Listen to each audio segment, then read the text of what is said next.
오늘 나눌 말씀은 요한복음 5장 19절부터 29절입니다. 우리 이제 돌아가면서 읽고 나누겠습니다. 그러므로 예수께서 그들에게 이르시되 내가 진실로 진실로 너희에게 이르노니 아들이 아버지께서 하시는 일을 보지 않고는 아무것도 스스로 할 수 없나니 아버지께서 행하시는 그것을 아들도 그와 같이 행하느니라. 아버지께서 아들을 사랑하사 자기가 행하는 것을 다 아들에게 보이시고 또 그보다 더 큰 일을 보이사 너희로 놀랍게 여기게 하시리라. 아버지께서 죽은 자들을 살리신 같이 아들도 자기의 원하는 자들을 살리느니라. 아버지께서 아무도 심판하지 아니하시고 심판을 다 아들에게 맡기셨으니 이는 모든 사람으로 아버지를 공경하는 것 같이 아들을 공경하게 하려 하심이라. 아들을 공경하지 아니하는 자는 그를 보내신 아버지도 공경하지 아니하느니라. 내가 진실로 진실로 너희에게 이르노니 내 말을 듣고 또 나 보내신 이를 믿는 자는 영생을 얻었고 심판에 이르지 아니하나니 사망에서 생명으로 옮겼느니라. 진실로 진실로 너에게 이르노니 죽은 자들이 하나님의 아들의 음성을 들을 때가 오나니 곧 이때라. 듣는 자는 살아남리라. 아버지께서 자기 속에 생명이 있은 같이 아들에게도 생명을 주어 그 속에 있게 하셨고 또 인자됨으로 말미암아 심판하는 권한을 주셨느니라. 이를 놀랍게 여기지 말라. 무덤 속에 있는 자가 다 그의 음성을 들을 때가 오나니 선한 일을 행하는 자는 생명의 부활로 악한 일을 행하는 자는 심판의 부활로 나오리라. 아멘. 오늘 8번 겁니다. 근데 예전에 그 금기름 묻는 집에 와가지고 단체 구원 이 말을 들었을 때 많이 이해가 안 됐어요. 그래서 그때 생각하면서 이번 부활에 대해서 말씀을 나눌 때 제가 이 질문도 한번 올려봐야 되겠다 이런 생각이 들었습니다. 그러면 지금 이제 이 금기름 묻는 집에서 이렇게 들으면 이제 정리가 되는데 처음에는 참 이게 왜 자꾸 단체를 얘기하지? 저는 그때 개인적인 구원만 알고 있었어요. 그래서 개인적으로 구원되면 다 되는 거 아닌가 이런 생각을 하고 있었습니다. 자, 그 무덤에서 아들을 음성을 들을 때는 단체적으로 부활한다 하면 무슨 뜻인가 그랬는데 우리가 그 무덤에서 부활할 때만 이 단체적으로 적용이 되는 것인가? 자, 한번 여기에 대해서 좀 대학교식으로 이렇게 질문을 이렇게 딱 던져서 좀 어렵기는 할 건데 이게 진짜 이제 테스트하는 거죠. 우리가 얼마나 정리되어 있는가가 이렇게 좀 맥락없이 것 같이 이렇게 질문할 때 이 실력이 나오지 않는가 싶기는 합니다. 자, 그러면 나눠주십시오. 무덤에서 아들의 음성을 들을 때는 단체적으로 부활한다 하면 어떻게 설명을 해줄 것인가? 그리고 이 단체적인 것이 부활할 때만 적용되는 것인가? 예, 여기에 이 관점을 두고 한번 말씀을 나눠주시면 좋겠습니다. 자, 준비해 오신 분. 다니엘서 12장 1절부터 다니엘서 3절까지 보겠습니다. 그때에 내 민족을 호위하는 큰 군주 미가엘이 일어날 것이요 또 환란이 있으리니 이는 개국 이래로 그때까지 없던 환란일 것이며 그때에 내 백성 중 책에 기록된 모든 자가 구원을 받을 것이라. 땅의 지끌 가운데에서 자는 자 중에서 많은 사람이 깨어나 영생을 받는 자도 있겠고 수치를 당하여서 영원히 부끄러움을 당할 자도 있을 것이며 3절 지혜 있는 자는 궁창의 빛과 같이 빛날 것이요 많은 사람을 옳은 대로 돌아오게 한 자는 별과 같이 영원토록 빛나리라. 또 마태복음 27장 51절 53절 보겠습니다. 이에 성소 휘장이 위로부터 아래까지 찢어져 둘이 되고 땅이 진동하며 바위가 터지고 무덤들이 열리며 자던 성도의 몸이 많이 일어나되 예수의 부활 후에 그들이 무덤에서 나와서 거룩한 성에 들어가 많은 사람에게 보이니라. 아멘. 지금 저 요한복음 5장 29절에 있는 7절부터 9절에 있는 말씀과 같이 같은 맥락인데 예수님이 이 구약 시대 끝에 부활하신 것을 말씀하고 있죠. 그런데 우리 영이 죽었던 영이 참 진리의 말씀을 듣고 영이 살아나면 개인 구원이 영의 구원, 개인 구원이 이루어지고 거듭남이라고도 하죠.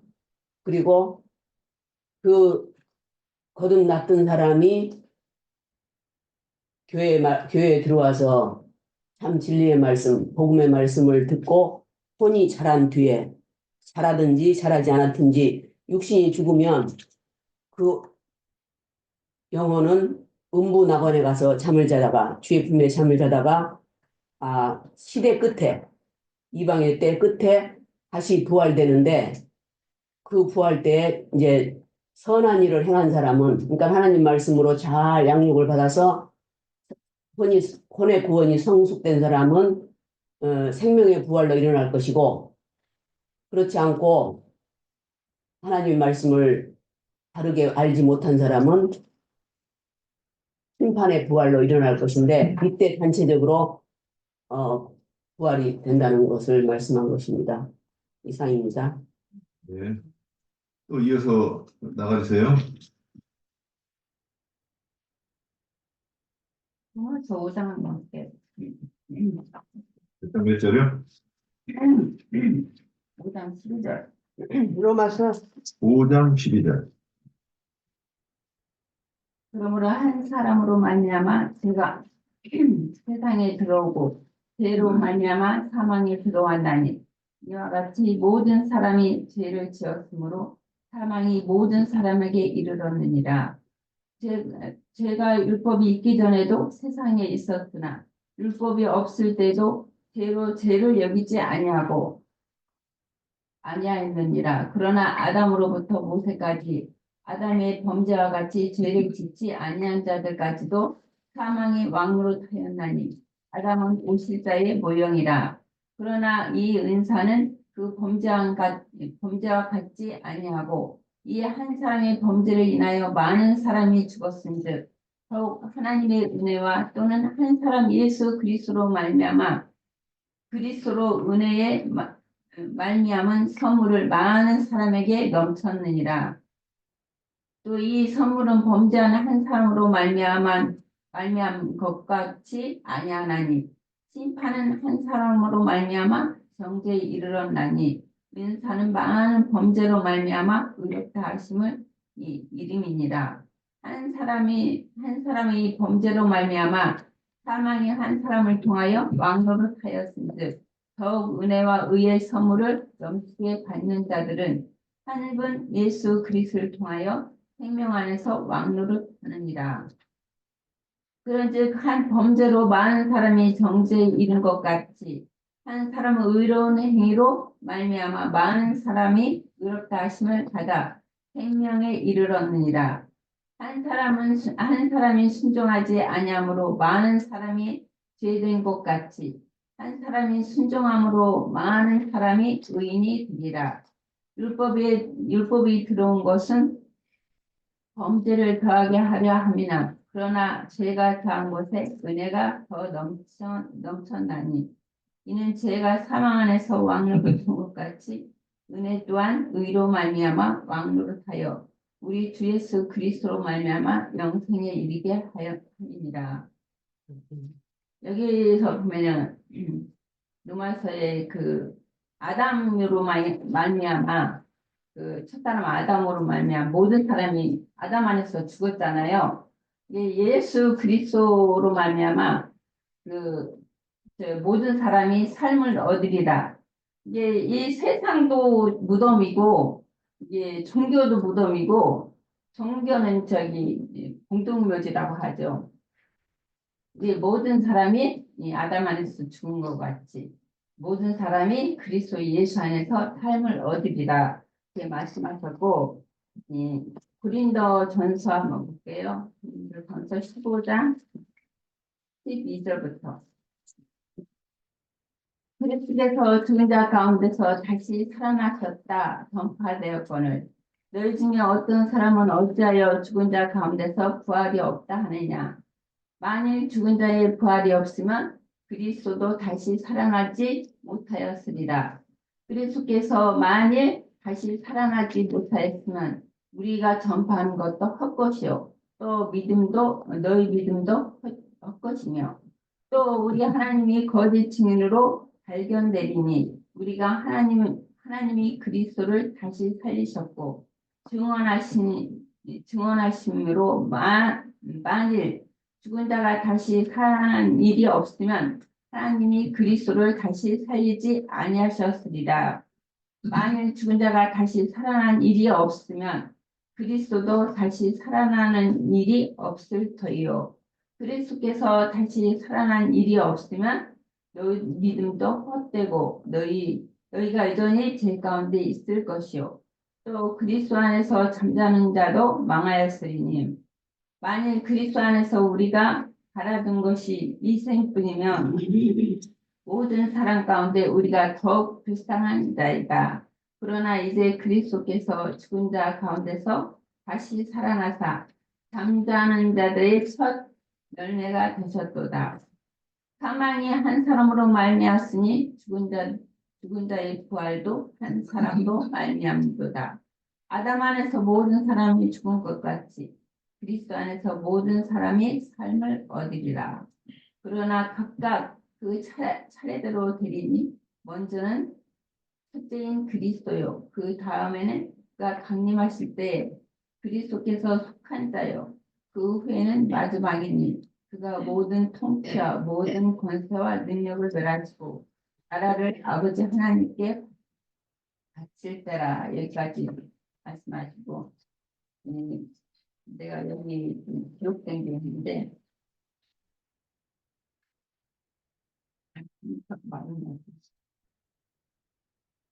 부활이 두 단계가 있는데요. 그 예수 그리스도를 믿음으로 이게 그 인자의 말을 듣는 사람은 죽은 자는 살아나고 무덤 속에 그의 음성을 들을 때가 오나니 누구든지 생명의 부활로 누구는 심판의 부활로 나오죠. 근데 이 아까 조금 전에 얘기했던 것처럼 이 영이 거듭나면 살아나고 또 세상도 무덤이고 종교 세계도 무덤이고 아까 얘기했던 것처럼 공동묘지죠. 그래서 이 생에 사는 동안 주님의 은혜로 구원을 잃은 사람은 몸이 죽었으면 음부낙원으로 들어가지요. 근데 기독교에서는 죽으면 천당으로 간다고 가르쳐요. 근데 오늘 우리는 하나님의 경륜에 따라서 개인적으로 죽은 영이 거듭나면 교회로 모여서 교회 생활을 통하여 혼의 구원을 이룬 과정을 거친 다음에 하나님의 경륜과 하나님의 경륜과 사람의 인생은 다르고 하나님의 시대는 정하셨고 이 사람은 다른 게 하나님은 경륜을 어디 가서 어디까지 경륜을 딱 이루셨지만 사람은 한 세대는 가고 또 한 세대는 오고 그렇게 반복해서 이제 구원을 받을 사람들은 이제 교회 안에서 그 가르침을 받고 양육을 받고 이제 그런 혼의 구원을 이루는 과정이 필요한데 세상에 농사를 지면은 그런 게 있잖아요. 여기 단체적인 구원이라고 했는데 우리가 구속을 받을 때 영의 구원을 받을 때는 개인적으로 구원을 받지만 교회 안에서는 이게 단체적으로 양육을 받잖아요. 그런 것처럼 이게 예를 들어서 농사를 포도 농사를 치면은 포도 하나를 띄어서 추수하는 게 아니잖아요. 그 포도 송이를 따는 것이지. 그런 것처럼 이게 우리가 논에 곡식을 심으면 이게 하나하나 걷어가는 게 아니라 단으로 걷어가잖아요. 그런 것처럼 교회 생활은 단체 교회 생활이에요. 단체 교회 생활을 통해서 이제 생명이 다 다르죠. 뭐 어린아이도 있고 청년의 분량도 있고 아기 분량이 이른 사람도 있고 천층만층 구만층이라고 다 저희 생명의 분량이 자란 만큼 다 다른데 이게 마지막에 이제 우리가 음부 낙원으로 뭐 저기 예배당에서는 지금 뭐 죽음을 천당으로 가는데 그건 다 말이고 성경에 없는 말씀이죠. 그래서 믿는 자들은 이제 구원을 이루면 우리가 그 몸을 떠나서 음부 낙원으로 갔다가 거기서 이제 주님의 그리스도의 심판대까지 기다리다가 그래서 이제 그리스도의 심판대는 이제 단체적으로 이제 부활되는 것이죠. 한 사람 한 사람 부활되는 것이 아니라 이 단체적으로 부활되는 거예요. 그렇기 때문에 우리가 단체라는 거 교회 생활에서는 단체라는 게 얼마나 중요한지 개인의 저기 기독교에서는 개인의 그 구원을 이제 소중히 여기지만 우리는 교회 생활을 통해서 그리스도의 몸을 이루는 것이잖아요. 몸을 이루는 것은 하나는 뭐 그 눈과 귀와 뭐 입과 다 그런 기능들을 저기 구린도에서도 말씀하셨는데 어떤 부분은 잘하고 어떤 부분은 안 잘하. 그러면 그거는 장애인이죠. 그런 것처럼 우리가 이런 치유의 말씀을 받고 양육을 받을 때 온전한 구원을 이루어서 이제 음부 낙원으로 가서 기다렸다가 그 주님 그리스도의 심판대 함께 부활한다.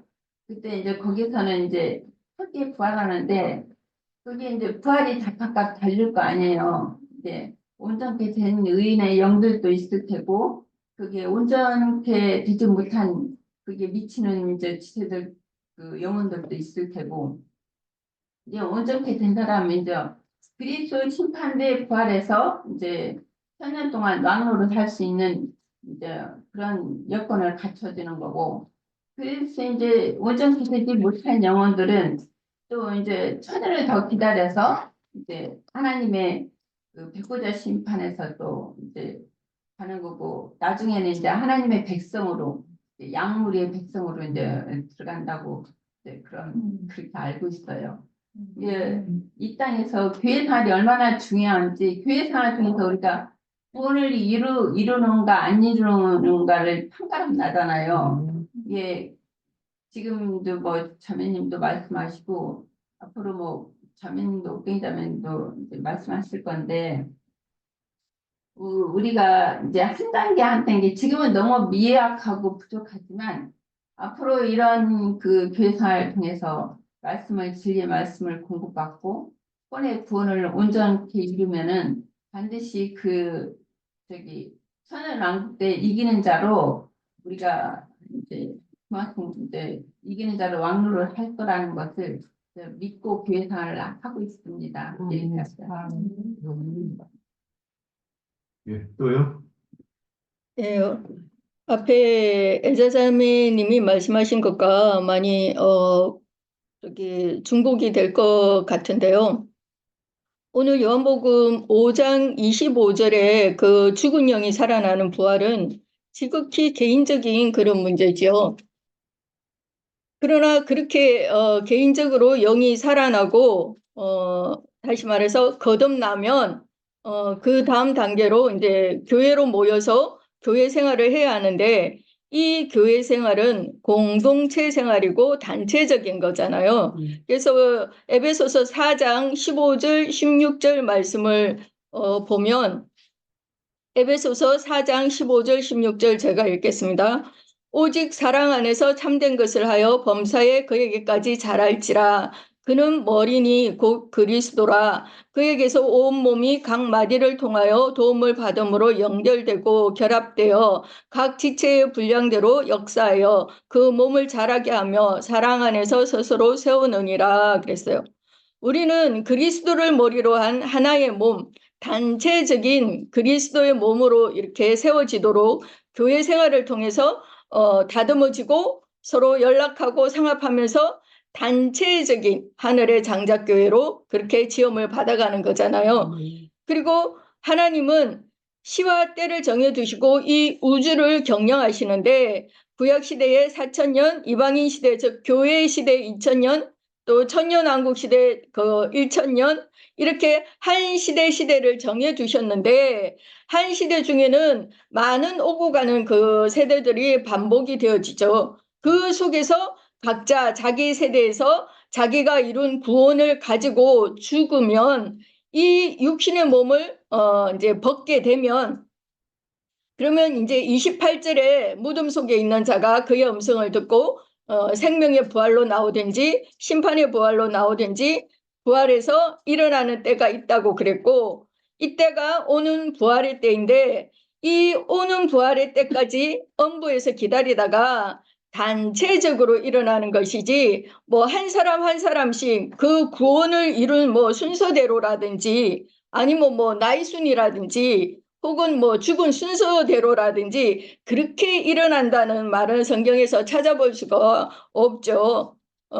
그리고 성경에는 곡식을 낫알로 한 알 한 알 그렇게 거두어드리는 것이 아니라 단으로 묶어서 거두어드린다는 것을 명백하게 말씀을 하고 있고 실제로 우리의 삶에서도 그러니까 이 세상에서도 곡식을 추수할 때 단으로 묶어서 거두어드리잖아요. 그래서 룻기 3장 7절의 말씀을 보면 룻기 3장 7절 보아스가 먹고 마시고 마음이 즐거워 가서 곡식 단 더미의 끝에 눕는지라 그랬어요. 그러니까 이처럼 보아스의 타작마당에도 곡식을 단으로 거두어들인 것을 볼 수가 있고 우리가 마태복음 25장의 열처녀 비유도 너무 잘 알고 있는데 제가 5절에서 7절만 우선 읽어볼게요. 마태복음 25장 5절에서 7절 말씀입니다. 신랑이 더디오므로 다 졸며 잘새 밤중에 소리가 나되 보라 신랑이로다 맞으러 나오라 하매 이에 그 처녀들이 다 일어나 등을 준비할세 그랬어요. 부활도 한 사람 한 사람씩 일어나는 것이 아니라 단체로 다 일어나는 것을 알 수 있습니다. 그리고 누가복음 20장의 33절에서 40절 그 말씀에도 사두개인들이 부활에 대한 논쟁을 가지고 예수님께 질문을 하는 그런 내용이잖아요. 그러니까 칠형제가 아내 하나를 두고 다 죽었다가 부활하는 그런 내용이죠.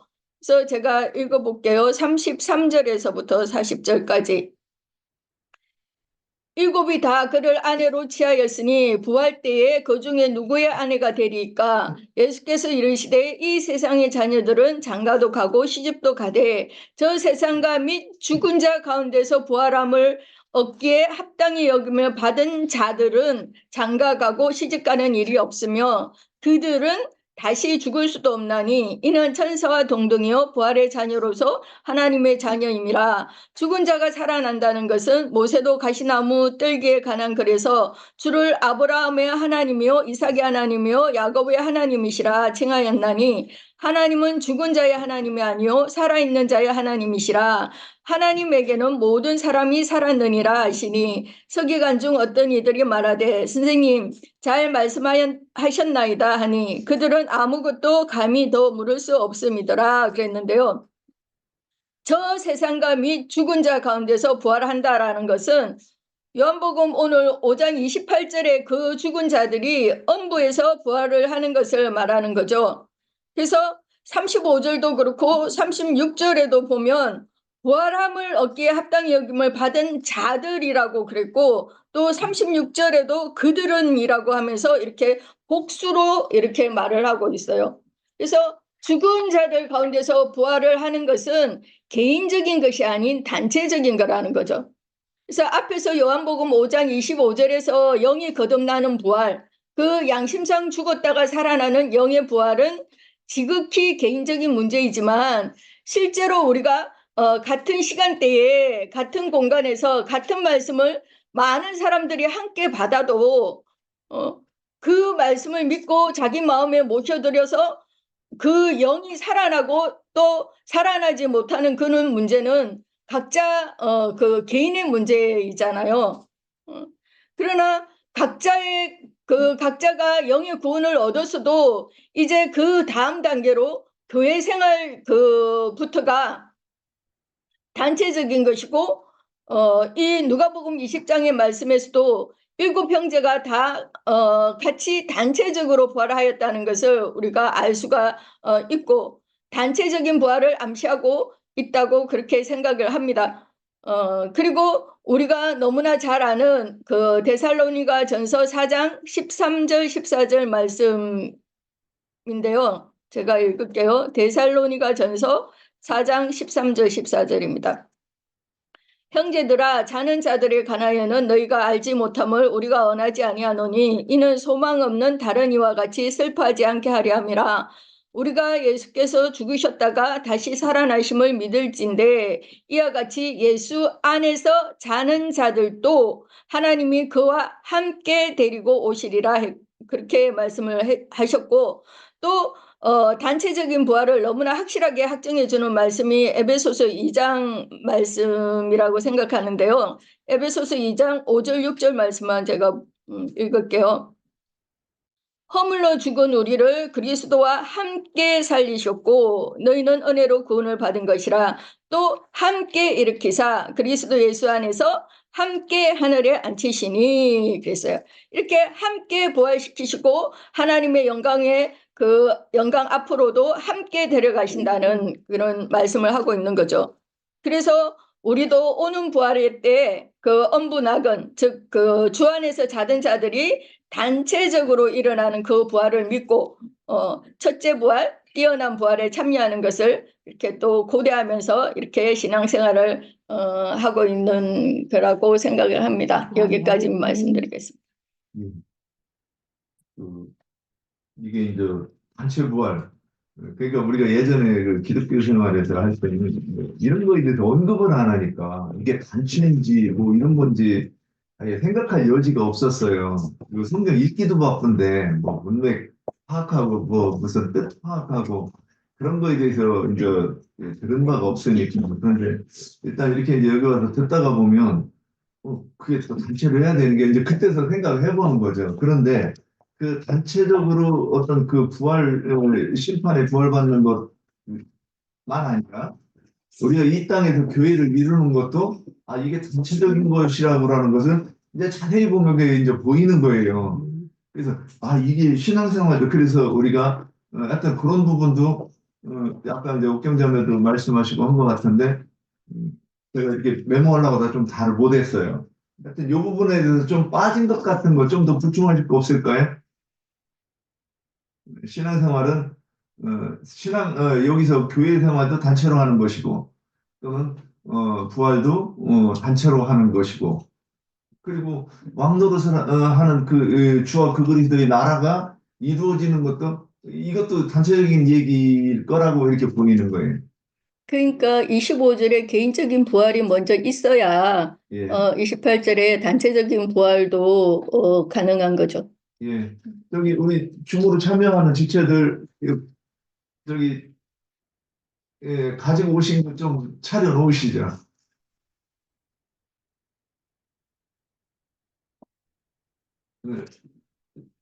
빈손으로 오셨나 보네. 예. 그러면 제가 뭐 간단하게 그 로마서 고린도전서 12장 23절 보면 로마서 12장 5절을 보면 우리가 이와 같이 우리 많은 사람이 그리스도 안에서 한 몸이 되어 서로 지체가 되었느니라. 지금 이거 교회 생활을 얘기한다고 보이죠? 그런데 이제 또 고린도전서 12장 23절에 보면 우리 몸에 덜 귀히 여기는 그것들을 더욱 귀한 것들로 입혀주며 또 뭐 우리의 아름답지 못한 지체는 더욱 아름다운 것을 얻느니라 이런 말씀이 있어요. 그러니까 이게 이제 교회 생활에서 각 지체에 대해서 얘기하는 것이죠. 자, 그러면 또 에베소서 4장 16절에서는 그에게서 온 몸이 각 마디를 통하여 도움을 받음으로 연결되고 각 지체의 분량대로 역사하여 그 몸을 자라게 하며 사랑 안에서 스스로 세우느니라. 이게 이제 사람 몸으로 교회를 이렇게 설명하고 있잖아요. 그런데 여기서 몸이 있는데 그 몸의 머리는 예수 그리스도, 그리고 마디는 이제 다른 곳에서는 인도하는 장로들을 얘기하는 거, 가르치는 이들을 말하고, 그 다음에 우리 그 지체가 이렇게 이제 역사한다 그랬어요. 자, 우리 옛날에 저희 작은아버님이 이런 얘기를 했어요. 뭐, 똥꼬 부리다고 베어내냐? 이런 말씀 참 인상 깊게 들렸어요. 학문은 부리자, 이제 옛날에 얘기하면 부리다. 냄새 난다. 네. 그렇다고 그거 베어내겠냐 그랬어요. 거기 치질 한번 생겨보세요. 얼마나 힘들고 고통스러운 거. 중요하죠. 예, 그리고 그게 없으면 죽어요. 근데 이제 이게 이 지체들을 이렇게 설명하는 건데, 우리 단체, 그렇게 해서 한 놈을 이룬다고 이렇게 설명을 하잖아요. 그래서 또 다른 면에서 어디로 설명하느냐? 요한복음에서 나는 포도나무에 너희는 가지다 이렇게도 설명하고, 이제 그래도 못 알아들을까 봐 또 설명해요. 성전으로 설명해요. 그래서 돌들이 살리심을 받은 그 흰돌들이 모여서 주님의 몸을 이루는 것을 주님의 성전을 이룬다. 이렇게 좀 이해를 했어요. 그러니까 살아서도 어디 가서 어떤 단체를 이루고 신앙생활을 하면 내가 부활 때에도 첫째 부활에 심판할 것인가? 그리고 크고 좋은 부활에 심판할 것인가? 아니면 심판의 부활에 참여할 것인가? 이렇게 이제 나눈다고 보였습니다. 그래서 우리는 항상 내가 어디 가서 단체로, 그러니까 이제 아까 마태복음 25장에 미련한 처녀 5, 슬기로운 처녀 5, 이게 뭐냐면 어떤 모임을 얘기하는 거라고 보이는 거죠. 그래서 성령과 신부가 말씀하시는 곳에서 말씀을 공급받은 자들은 그 슬기로운 다처녀에 들어갈 것이고, 데려감을 받지 못하는 그 남자의 아내들은 그 거짓 복음이 증거되는 곳에서 했기 때문에 살아날 여지가 없었지 않았는가, 이렇게 보였던 거예요. 그래서 우리가 이게 정확하게 정립이 되면 우리가 어떤 곳에서 나와야 된다고 하는 말씀을 정확하게 증거할 수 있지 않을까, 이런 생각을 해봤습니다. 예, 여기까지 하고요. 뭐 여기에 대해서 또 더 붙이실 말씀 있습니까? 예, 뭐 하실 분이 없으면 저도 잠깐 그러면 바울 사도도 이제 증인으로서 사역을 할 때도 그 첫째 부활에 들어가기를 그렇게 원했다고 얘기를 해요. 우리가 신앙 노선에서는 뭐 우리 아까 그 자매님들이 다 잘 증거를 해주셨으니까 뭐 다 그 영의 부활과 단체적으로 일어나는 그 바울 사도가 얘기하는 내가 첫째 부활에 이르기를 원한다 그랬어요. 그 부활이라고 그랬죠. 거기서는 그 부활. 네, 그 부활에 참여하기를 원한다 하면서 그게 이제 완성형이 아니라 미래형이죠. 왜냐하면 교회 생활을 하는 동안은 신앙생활을 마치고 그리스도의 심판에서 첫째 부활에 해당하는 온전함을 이루었느냐 못 이루었느냐에 따라서 그 부활에 참여할 수 있다는 것이죠. 그래서 바울 사도 같은 분도 구원을 그 첫째 부활에 이르렀다고 단정을 하지 않는다는 거죠. 우리는 신앙생활 여정에서는 늘 변수가 육과 혈이라는 것과 이 세상 마귀가 늘 택한 자들도 미혹을 한다고 하는 그런 그 악한 영이 활동하는 현 시대이기 때문에 어느 날 어떻게 될 수 있다는 것을 인간으로서는 그거를 참 단정하기가 어렵죠. 많은 사람들이 그 니골라 집사라는 분도 유대교로 다시 돌아갔다고 그래요. 신앙생활을 하다가. 오늘날 저희 형제 계열에 있던 사람들도 목사가 성경이 없어서 목사직을 하면 안 된다는 그 형제의 그 근간이거든요. 그러다가도 자기가 사역할 때 뭐가 이렇게 자기 요구대로 안 되고 그럴 때는 이게 늘 뭔가 아쉽다 생각하고 진리의 말씀을 버리고 목사직으로 돌아가는 거예요. 그게 타락이죠. 그런 사람이 첫째 부활에 이룰 수는 없는 거죠. 왜? 여러 가지 목사로 돌아갔다는 것은 목사의 신학, 조직 신학이나 그 교리들이 운영하는 그런 체계 안으로 다시 들어갔다는 거거든요. 그 체계 안에 들어가면은 그 체계를 자기가 인정하든 안 하든 여러 가지 조직 신학의 그 교파들마다 갖고 있는 그 특성들이 있는데, 그러면 거기에서 생활하는 그 체계 안에서는 더 밝은, 더 온전함을 이룰 수 없는 치명적인 사인이 되기 때문에 세상교회로 돌아가면은 온전함을 이룰 수 없다는 게 참 아쉽죠. 그게 뭐 성경에 정해진 이치니까. 그래서 계시록 6장 9절이죠. 다섯째 인을 뗄 때가 내가 보니 하나님 말씀과 그 가진 증거로 말미암아 죽임을 당한 영혼들이 제단 아래에 있다 이랬어요. 영혼들이 이게 아까 우리 음부 세계로 간다고 그랬는데 여기죠. 거기서 있다가 그래서 언제까지 이렇게 계속 심판을 하고 이렇게 하겠냐고 이제 영혼들이 이렇게 하니까 각각 그에게 두루마리를 주시며 이르시되 잠시 동안 쉬되 그들의 동무 종들과 형제들도 자기처럼 죽임을 당하여 그 수가 차기까지 기다리라. 그러니까 이방인의 충만한 수가 차기까지 기다리라는 거죠. 그래서 아까 우리가 시대와 세대를 얘기 잘 해주셨는데 그 세대에 구원받은 수가 시대 안에 이렇게 찰 때 다시 이제 전환이 되는 거죠. 시대가 전환될 때 수가 차기까지 이제 이렇게 교회 시대를 운영하신다는 것이죠. 그래서 우리가 이 시대에 지금 우리는 신앙생활할 때 한 면에서는 마귀의 활동이 있어서 신앙생활은 어렵지만 실제 시대로는 참 좋은 때죠. 왜? 하나님의 경륜 안에서 첫째 부활에 들어갈 수 있는 기회를 주는 이 시대니까. 얼마나 정말 달려가기가 좋을 때예요. 표대가 잘 보여야 되는 거죠. 그래서 어떤 분들은 뭐 다 구원 받으면 그만이지. 이제 기독교가 그러죠. 다 구원 받으면 그만이지. 뭔 또 하나님의 은혜 안에서 그 은혜 받으면 다 은혜로 그냥 그걸로 끝나지. 뭔 또 그 하나님의 상급이 또 따로 있겠느냐. 이게 바로 이제 상급을 받는 하나님의 그 기업을 물려받는 아들 부활이라는 거죠. 소위 얘기해서 여기에서 진자들은 딸 부활, 백성 부활이라는 걸로 이렇게 나눈다고 봅니다. 네, 여기까지 마치겠습니다. 예. 또 보완하실 거 있을까요? 예. 제가 여기 딱 정리하려고 딱 한마디로 이렇게 표현한 것이 뭐 이런 말이 있었어요. 아까 이제 형제님 시대 이렇게 말씀하셨는데, 그래서 2000년 동안 그 교회 시대에도 그러면 나는 이 시대에 이 세대에서 구원을 이루어야 되고 우리 아버지나 할아버지들은 그 세대에서 구원을 이루는데 어떻게 그 한 단체가 되는가 이제 이런 생각을 할 수 있겠다. 그런데 우리는 그럼에도 불구하고 모두가 그 한 무리가 되는 거죠. 주 안에서는.